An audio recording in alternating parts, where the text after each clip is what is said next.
Halo guys, ketemu lagi bersama gua Coach Alvin dalam konten yang khusus membahas tentang sepak bola Indonesia. Kali ini gua akan membahas tentang pertandingan BRI Super League yang baru aja selesai gua tonton, yaitu pertandingan antara Persebaya Surabaya melawan Persita Tangerang, di mana kedua klub ini saat ini berada di papan tengah klasemen sementara. Dan ternyata hasilnya adalah Persebaya Surabaya berhasil menang dengan skor 1-0 dan membuat Persebaya Surabaya naik ke peringkat 5 klasemen sementara menyalip Persita Tangerang. Walaupun saat ini masih ada satu tim di bawah yaitu Bayangkara FC yang belum bertanding, rencananya besok akan bertanding melawan Persija Jakarta. Oke, kita bahas secara pertandingan.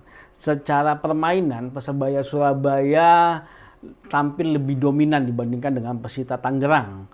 Tapi memang sepertinya itu adalah bagian dari skema ataupun gameplay yang diterapkan oleh Persita Tangerang. Persita Tangerang tidak mau terlalu keluar menyerang. Bahkan ketika mereka melakukan build up pun terlihat bahwa mereka menyisakan 3 pemain di belakang untuk menjadi rest defense-nya mereka. Sedangkan pemain tengahnya mereka pun juga tidak terlalu naik ke depan untuk membantu penyerangan. Mereka lebih banyak menambah pemain di sisi tengah. Walaupun ketika mulai maju ke depan mereka akan menambah. Tapi ya paling sisa 4 pemain, di depannya hanya 3 pemain. Jadi memang sepertinya game plan yang diterapkan oleh Persita Tangerang adalah tidak terlalu keluar menyerang ketika mereka melakukan build up.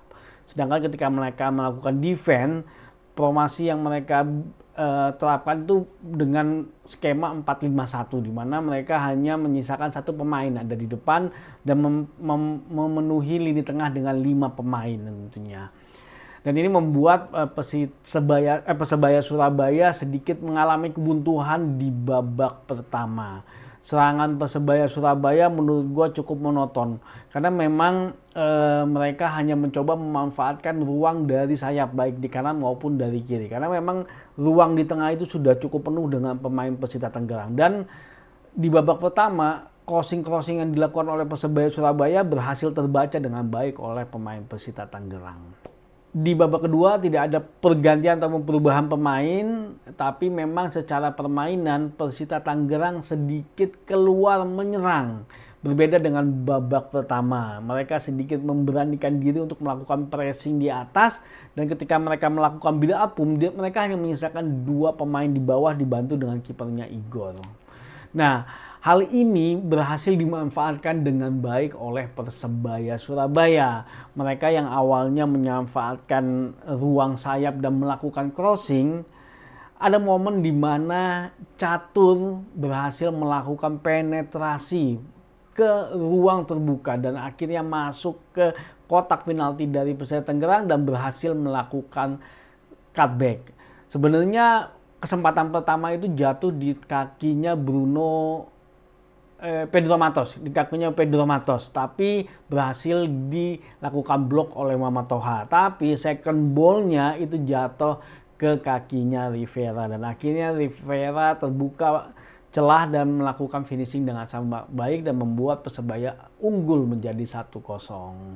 Nah, setelah gol ini, permainan Persita Tangerang berubah drastis tentunya. Mereka memajukan lini pertahanan mereka memasang Javlon menjadi gelandang bertahan, dan melakukan perubahan dari sisi sayap mereka juga. Tapi perubahan yang dilakukan itu tidak terlalu membawa perubahan yang berarti dalam permainannya Persita Tangerang kalau menurut gua. Malah kesempatan itu malah dapat dari Persebaya Surabaya dengan memasukkan Malik Rizaldi, memasukkan Gali Freitas, membuat mereka semakin bisa menguasai lini sayapnya mereka ya. Dengan posisi Persita Tangerang udah mencoba mengejar ketinggalan, peluang-peluang makin banyak didapatkan oleh Persebaya. Tapi sampai pertandingan berakhir, skor masih 1-0 dan Persebaya berhasil meraih poin penuh di pertandingan ini.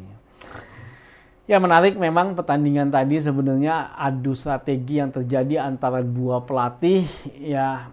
Cuman gue masih agak menyayangkan aja. Sebenarnya gue kangen dengan permainan dari Coach Bernardo Tavares, di mana mereka biasanya selalu mengandalkan yang namanya counter attack, ataupun ketika mereka melakukan build up pun biasanya selalu progresi ke depan. Mereka tidak mau berlama-lama. Tapi memang momen itu sempat beberapa kali muncul tapi ya jarang terlihat gitu. Yang counter attack-nya yang benar-benar hanya butuh waktu 3 ataupun 4 detik sampai ke depan, itu paling hanya 1 atau 2 kali terjadi di Persebaya Surabaya. Tapi mungkin karena ini adalah skema pemain yang bukan pilihannya dari Bernardo Tavares, yang mungkin di musim depan akan ada perubahan yang cukup signifikan kalau menurut gue. Ya salah satunya pun terlihat dari tidak diperpanjangnya Bruno Moreira kontraknya, karena mungkin bisa jadi tidak masuk dalam skema permainan dari Bernardo Tavares. Nah, sedangkan Persita Tangerang ya mereka memang cukup konsisten sebenarnya penampilannya di BRI Super League musim kemarin. Cuman sepertinya dengan libur panjang ataupun libur lebaran